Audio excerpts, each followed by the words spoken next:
ये जो टीला है ना, यहाँ पे ऊपर बैठा था।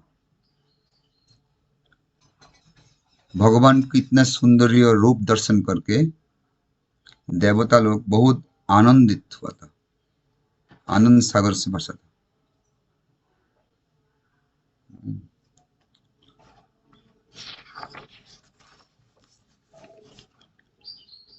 भगवान श्री कृष्ण ने जब कालियों को दमन करने के बाद बहुत ठंडी लगा था, बहुत टाइम तक जमुना का अंदर जाके कालियों के साथ फाइट किया ना। तो बहुत ठंडी लगा। जब ठंडी लगा तो है उन्होंने आके जब आदित्य टीला का ऊपर बैठा था, वहां पे भगवान श्री कृष्ण को सेवा भाव लेके भक्ति लेके सेवा भाव लेके भक्ति युक्त सेवा में सूर्यदेव एक साथ में 12 सूर्यों का ताप दिया था। ऐसे भगवान को सेवा किया था, उनको ठंडी से मुक्त करने के लिए। इसीलिए उस स्थान का नाम हुआ था द्वादश आदित्य टीला। कैसे? 12 सूर्यदेव 12 रूप धारण करके भगवान को इतना तीक्ष्ण प्रखर दिया था, थोड़ा टाइम से भगवान को पूरा ठंडी चला गया था। तो भगवान सूर्यदेव को उधर पे क्या किया था? श्री मदन मोहन रूप प्रकाश करके उनको सेवा स्वीकार किया।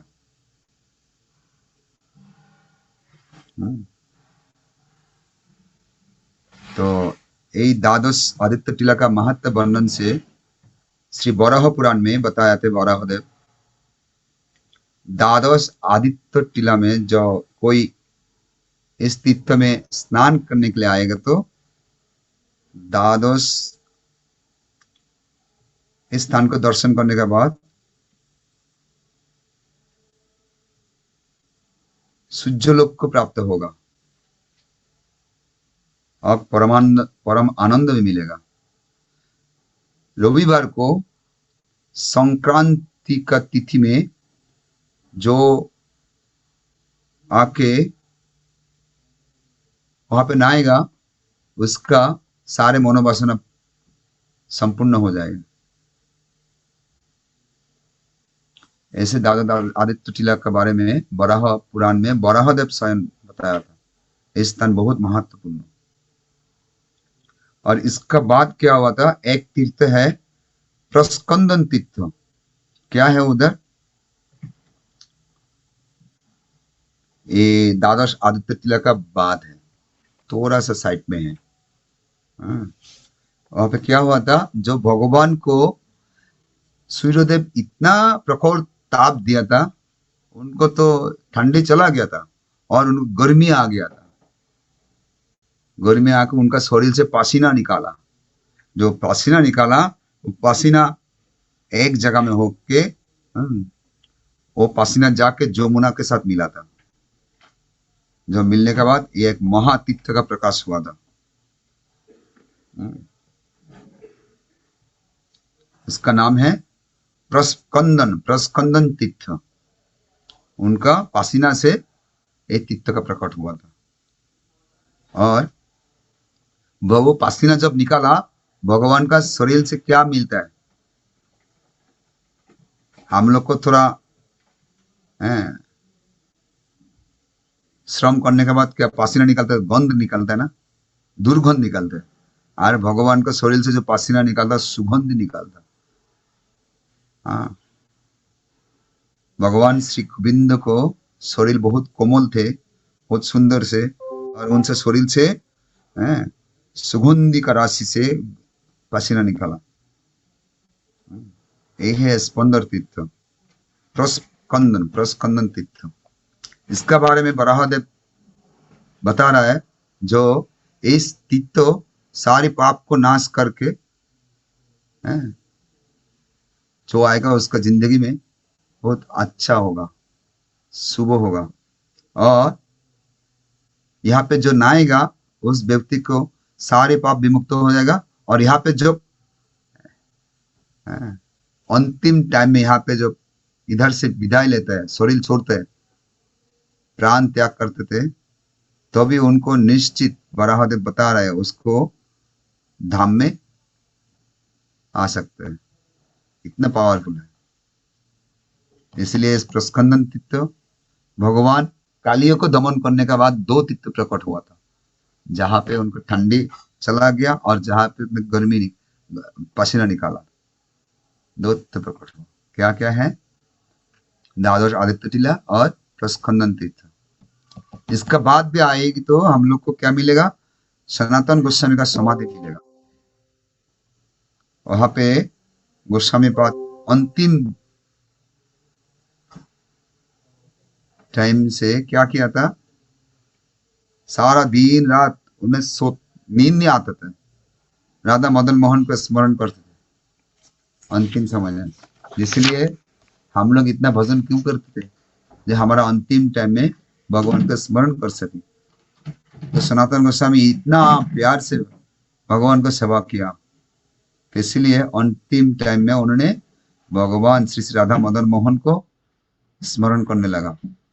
और इतना भजन में उनके लगा था, उन्होंने खाना पीना सब भूल गया।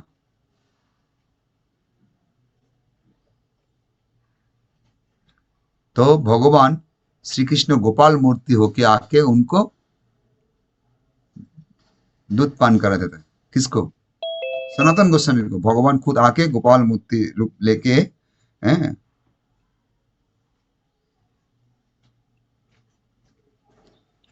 दूध पान कराते थे। और अंतिम समय में कृष्ण का विरह में उन्होंने बहुत मग्न रहते थे। हाँ।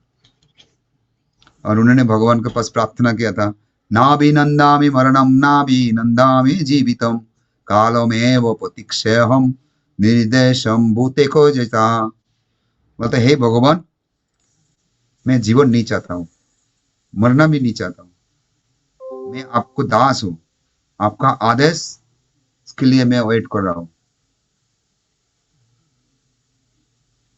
उस समय के लिए मैं वेट कर रहा हूँ, आप क्या आदेश देंगे मेरे के लिए? मैं सेवा के लिए आपको वेट कर रहा हूँ। मैं मरना नहीं चाहता हूँ, जिंदा भी नहीं रह चाहता हूँ। आपका दास है, आपका सेवक रूप में मेरे को स्वीकार कीजिए।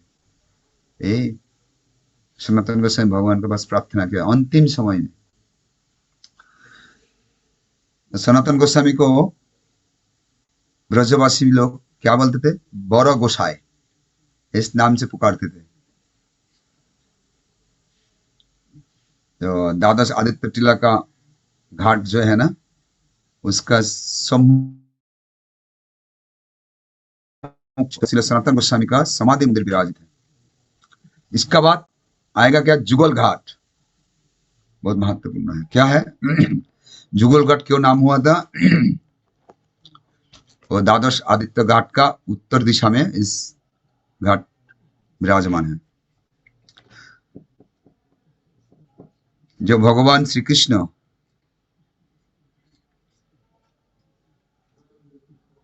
वहां पे विहार करते थे, इसलिए जुगल घाट बोलते। दूध राधा रानी और कृष्ण, राधा कृष्ण स्नान करे आनंदे এইখানে, সেই জন্য যুগল ঘাট পড়িতে হো মানে, মনোবাঞ্ছা পূর্ণ হয় ঘাট দর্শনে, ঘাট তটে বিহারে जी विराज এই কারণে।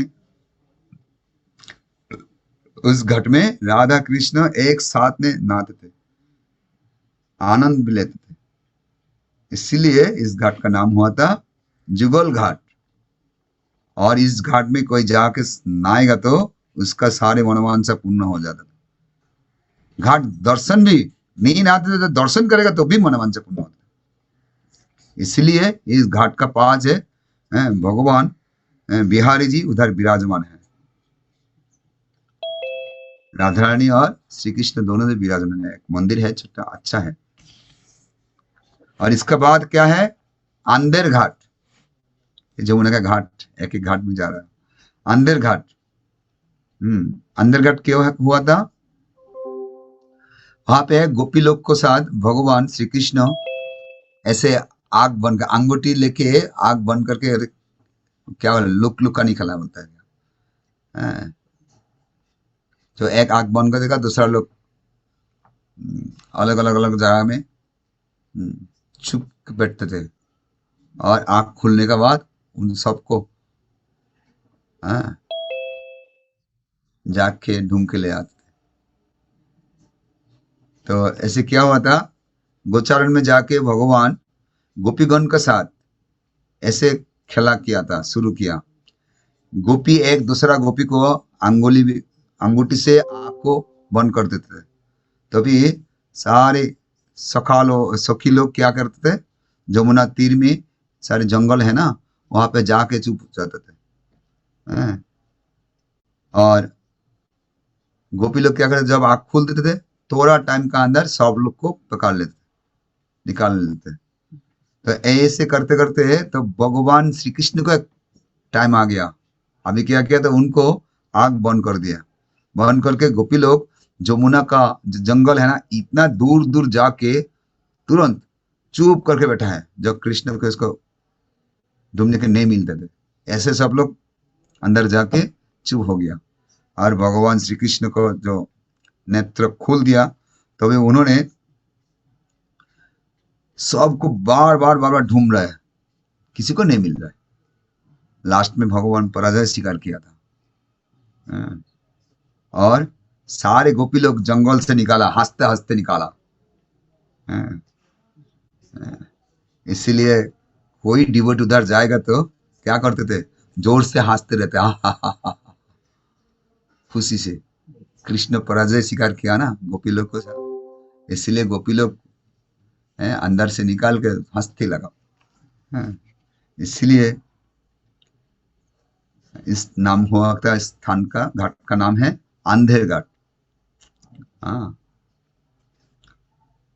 और इसका बाद आता है क्या, इमली घाट। इमली घाट का और एक नाम थे श्री गौरांग महाप्रभु घाट। दो दो नाम थे, एक घाट का इमली घाट और गौरांग महाप्रभु। इमली मीन्स बंगाली में क्या बोलते हैं, तेतुल, और हिंदी में बोलते हैं इमली। और सुंदर लीला है, अच्छा है।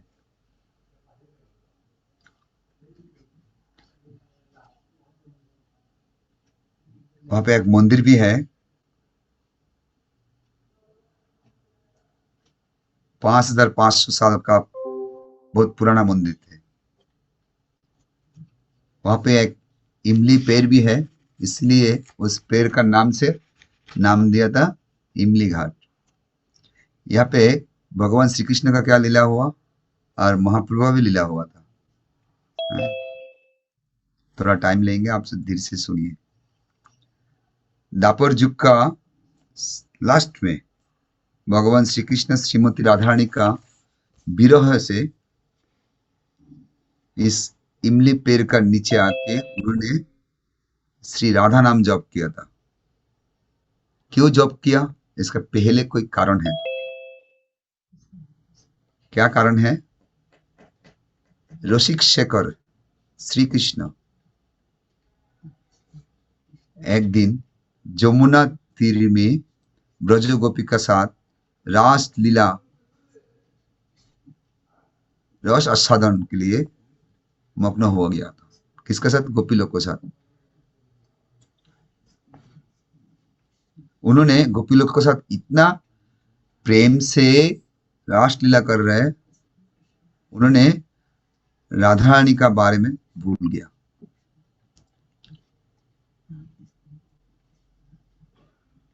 और राधा रानी वहां पे आया था, आके देखा है, बहुत मान आ गया उनको। आके उन्होंने सखी लोग सबको लेके रासस्थली से भाग के आ गया, चुपचाप आ गया। जब फिर आ गया था, भगवान श्री कृष्ण ऐसे लीला में मग्न है, बाद में कुछ समय का बाद राधा रानी को और नहीं देख रहा है। उन्होंने क्या हुआ था, राधा रानी का विरह में मदन मोहन श्री कृष्ण रासस्थली छोड़ के राधा रानी को ढूंढने लगा। कहा गया राधा, आके एक एक कुंज में आके उन्होंने पुकार रहे, हे राधे आप कहाँ पे, राधे राधे राधे करे पुकारते, तो मेरे को दर्शन दो राधे दर्शन दो, ऐसे करते उन्होंने पुकारते है। दर्शन नहीं मिला, बहुत दुख से उन्होंने बोल रहे, कम से कम एक बार मेरे को दर्शन देके मेरे को प्राण से रखा करो। कौन बोला था? भगवान कृष्ण राधा रानी के बारे में बोला। ऐसे भगवान पुकारते पुकारते राधा रानी का संधान नहीं मिला, लास्ट में आके जमुना तीर में इमली पेड़ का नीचे बैठ के राधा नाम जप करने लगा, राधे राधे जप चले आएंगे बिहारी, है ना। भगवान खुद राधा रानी का जप कर रहा है।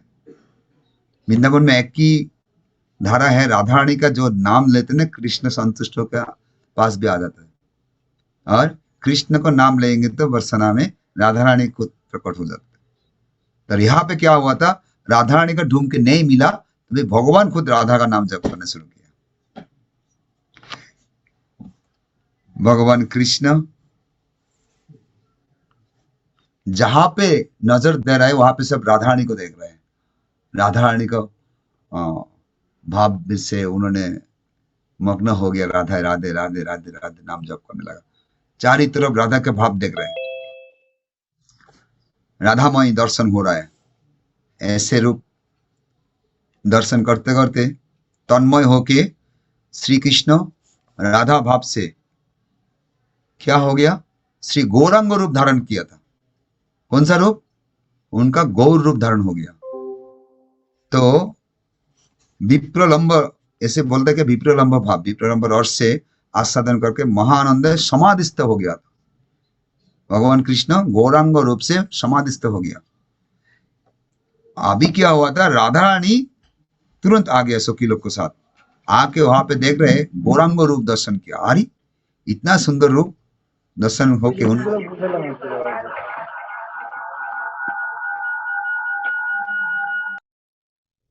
आश्चर्यजनित हो गया।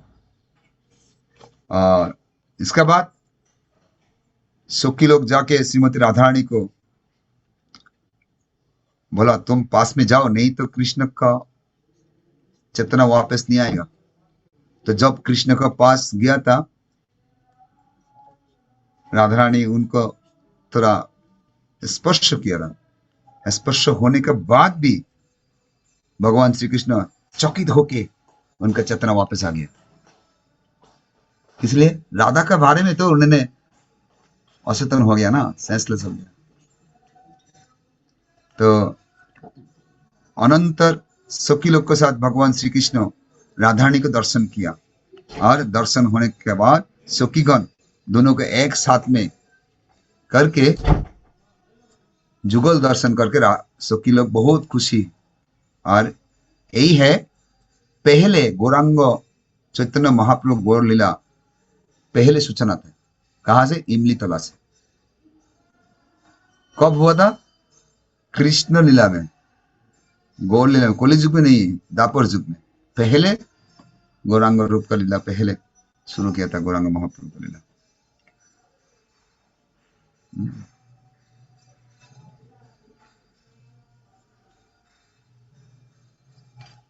और कली युग में क्या हुआ था, श्रीमती राधा रानी का भाव लेके सोची माता का गर्भ में भगवान श्री कृष्ण चैतन्य महाप्रभु का रूप में प्रकट हुआ। चैतन्य महाप्रभु जब वृंदावन आने लगा, इसका आने का पहले परम चिकन पीरी बादन तेतुल पेड़ के लिए वहां पे आके चैतन्य महाप्रभु क्या किया था, वो इमली तला में जो इमली पेड़ का नीचे आके उन्होंने हरिनाम जप किया था, और जमुना को इतना सौंदर्य दर्शन किया था जब चैतन्य महाप्रभु वृंदावन परिक्रमा में आया था। तो इसीलिए चैतन्य महाप्रभु वहां पे जाकर हरिनाम किया, जमुना को दर्शन किया, इसीलिए उसका नाम भी हो गया था गौरांग घाट। दो नाम हुआ था, इमली घाट और गौरांग घाट। वहां पे एक पेड़ है, राधा रानी क्या हुआ था एक टाइम में, वो इमली है ना पूरा पाक गया था, पाक के नीचे गिरा था। तो राधा रानी वहां पे सखी लोग के साथ जब कृष्ण के साथ वहां पे थोड़ा लीला करने लगा, विहार करने लगा। उस टाइम में स्लिप करके उन्होंने गिर गया था। जब गिर गया तो बहुत दुख हुआ था। तो जैसे वो पेड़ इतना जीवित है, जागरूक अभी तक है वो पेड़, 5500 साल का पहले वो पेड़ अभी तक है। वो क्या हुआ, उस पेड़ में अभी तक इमली नहीं आते थे, पकते भी नहीं है, आते भी नहीं है। किसी लिए वो एक दिन राधा रानी को कष्ट हुआ ना, वो पेड़ और इमली नहीं देते थे। वो है, पेड़ भी है, पूरा अच्छा है, इमली भी नहीं देते। किसी लिए राधा रानी को कष्ट हुआ ना, राधा रानी को दुख मिला दिल, इसीलिए पेड़ भी इतना चेतन है। देखिए वृंदावन में ये पेड़ भी उनका आवेग है, विवेक है। उन्होंने भी नहीं चाहते हमारा द्वारा भगवान को कष्ट मिले। अभी तक उस पेड़ में कोई भी इमली नहीं आता। थोड़ा सा कोली आएगा तो पकते भी नहीं। तो ऐसे और एक क्या हुआ था,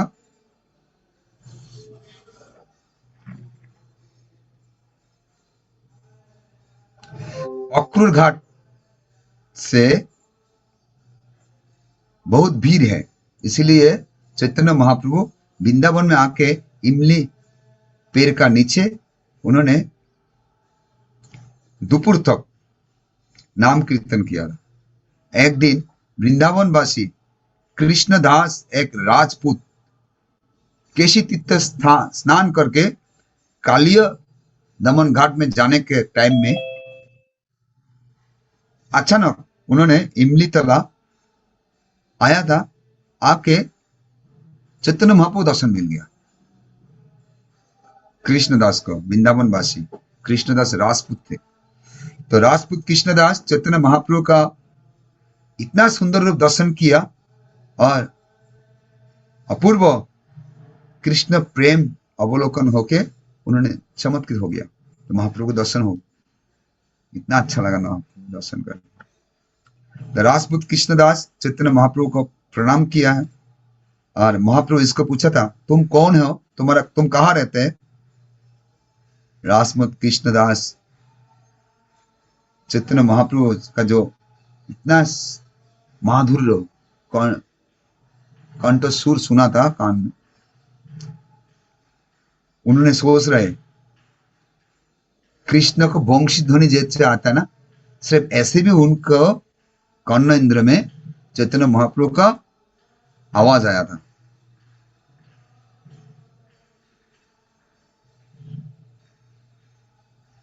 उन्होंने सोच रहे कृष्णदास, राजपूत कृष्णदास सोच रहे इतना सुंदर हम कभी भी नहीं देखा।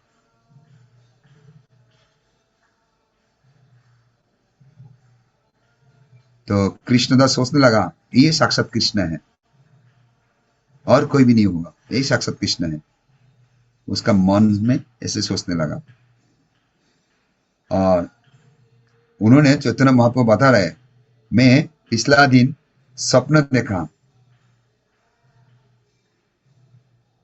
आपको जो मेरे रूप देख रहा है ना, यही रूप से मैं कल स्वप्न देखा, तो आप कृपा करके मेरे को दर्शन भी दिया, मैं धन्य हूं। चैतन्य महाप्रभु का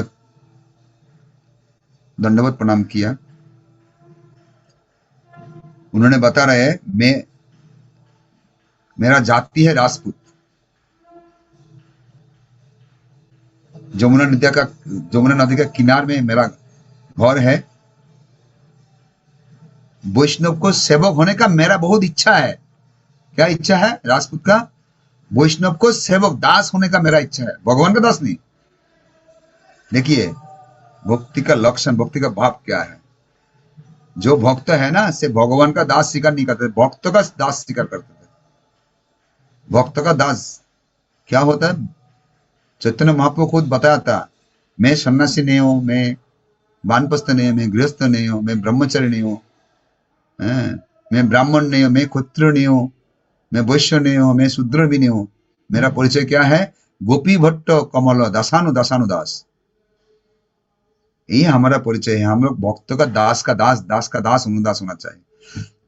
जब श्रील प्रभुपाद विदेश गया था, वहां पे प्रभुपाद को एक बोला था, भारत से तो बहुत भगवान आते थे, आप कितना नंबर भगवान है? प्रभुपाद बता रहे हैं, बोलते मैं भगवान नहीं हूं, भगवान का दास हूं। 10 सेकंड का बाद प्रभुपाद बता रहे मैं दास भी नहीं हूं, दास का दास का दास का दास का अनुदास है। देखिए चैतन्य महाप्रभु श्रील प्रभुपाद कृष्णदास भी यहाँ पे इस लीला में चैतन्य महाप्रभु को बोल रहा है, मैं वैष्णव को सेवक होने का मेरा इच्छा है। मैं अगला रात में एक सपना देखा और सपना एज इट इज आपका साक्षात मिला। कृष्णदास मुंह से ऐसे बोला था, बोलने का सुनने के बाद भगवान चैतन्य महाप्रभु कृष्णदास को पूरा सीने में पकड़ लिया था, प्रेम दान किया था, प्रेमालिंगन दान किया है। जब प्रेमालिंगन दान किया, दान करके उनको कृपा किया था, आलिंगन देके कृष्णदास को कृपा किया था। और कृष्णदास को इस जो आलिंगन मिला था महाप्रभु का, उनका पूरा शरीर कृष्ण प्रेम से भर गया। और उन्होंने कृष्णदास तुरंत 2 हाथ उठा के निताई गौर हरि बोल, निताई गौर हरि बोल नाचने लगा। हाँ, चैतन्य महाप्रभु दोपहर में भोजन किया था। भोजन करने के बाद जो उच्छिष्ट रहता ना, वो कृष्णदास को अधरामृत प्रदान किया था। और भगवान को अधरामृत उच्छिष्ट पक के कृष्णदास और प्रेम से भर गया, कृष्ण प्रेम से। और फिर उन्होंने क्या किया था, चैतन्य महाप्रभु के पास विदाई लेके घर आया था। घर आके और घर में नहीं गया राजपूत कृष्णदास, और घर में वापस नहीं गया। उन्होंने, उनका पत्नी है, उनका लड़का लड़की है, सबको त्याग करके उनका चैतन्य महाप्रभु को, महाप्रभु अकेला थे ना, तो महाप्रभु को तो कुमुंडल है ना, पानी का कुमुंडल, पानी का पात्र है, वो पात्र लेके चैतन्य महाप्रभु को सेवा में लग गया, डायरेक्ट सेवा। देखिए कितना सुखी है, सेवा में लग गया। कृष्णदास को बड़े अभिलाष है, मैं वैष्णव बनना चाहता हूं, और चैतन्य महाप्रभु इसका पूरा मनोकामना पूर्ण कर दिया। कृष्णदास उदासीन वृत्ति लेके चैतन्य महाप्रभु को दासत्व स्वीकार करके उनको सेवा में लग गया, और चैतन्य महाप्रभु को उनको वैष्णव बना के उनको स्वीकार किया था। ऐसे महाप्रभु का कृपा इस इमली तालाब में, पहले दर्शन और इमली तालाब में यही लीला हुआ था। तो ऐसे वृंदावन में इमली तालाब में भगवान कृष्ण भी लीला किया, चैतन्य महाप्रभु की लीला किया। इसीलिए पहले नाम क्या था, इमली तालाब और घाट है, और नेक्स्ट में चैतन्य महाप्रभु वहां पे जाके हरिनाम किया, कीर्तन किया और जमुना का दर्शन किया। इसलिए गंगा महाप्रभु घाट सारे लीला वहां पे चैतन्य महाप्रभु का एक चरण चिन्ह है। सारे भक्त लोग जाते थे, हम जब भी वृंदावन जाना है उधर जाना है। इमली पेड़ अभी तक है, उनका दर्शन करना, प्रणाम करना, तो आलिंगन भी करना, सारे मनोकामना पूर्ण होते हैं। मनोकामना क्या है, आज प्रभुपाद बताया ना, मेरा एक अट्टालिका चाहिए, वो नहीं चाहना चाहिए, वो नहीं मांगना चाहिए, क्या चाहिए ना, सिर्फ भक्ति मांगनी। जैसे कृष्णदास जाके वहां पे चैतन्य महाप्रभु के पास क्या मांगा था, मेरा वैष्णव होने का मेरा इच्छा थी, आप कृपा करिए मेरे। चैतन्य महाप्रभु को ये बात सुनने के आलिंगन करके उनको प्रेम दान किया था, वैष्णव बना दिया सेकंड में। कितना टाइम लगा था, 2-3 मिनट में वैष्णव बना दिया, एक आलिंगन से काफी, दर्शन से काफी। इसलिए हमारा प्रभुपाद का कृपा से, वैष्णव का कृपा से हम लोग को मौका मिला, भगवान को दासत्व स्वीकार, भगवान को दास का दास बनने का मौका मिला। ये मौका कभी भी छोड़ना नहीं है, पकड़ना चाहिए और अच्छे से भक्त बनने के लिए। ये मौका मिला, अच्छा मौका मिला, हम लोग को स्वीकार करना चाहिए। इस जिंदगी में, इस जन्म से हम लोग भगवान के भक्तों का कृपा से भगवान का दर्शन मिलेगा, इस जन्म से भगवत धाम भी जा सकते हैं। ये भगवान की इच्छा, क्योंकि हम लोग वैष्णव को दासानुदास होने का प्रयास करना चाहिए, तभी हमारी जिंदगी सफल है। प्रभुपाद इतना मौका दिया, इतना बड़ा फाउंडेशन दे दिया हम लोग, इसलिए हम लोग को साधना ठीक रखना चाहिए और प्रचार करना चाहिए। इस फाउंडेशन में सबको जुड़ा दीजिए। ये जो प्रवचन हो रहा है हिंदी में, मेरा तो हिंदी अच्छा नहीं आता है, कोई गलती होगा तो माफ कर दीजिए। जरा कृपा कीजिए, जैसे मैं भगवान को सेवा और आप लोग को सेवा कर सके। हरे कृष्ण। जय श्री प्रभुपाद की जय, गुरु महाराज की जय, वृंदावन धाम की जय, कृष्ण कन्हैया भगवान की जय। गौर प्रेमानंदे हरि हरि बोल। पंचाकल्पतरुषि कृपा सिंधु।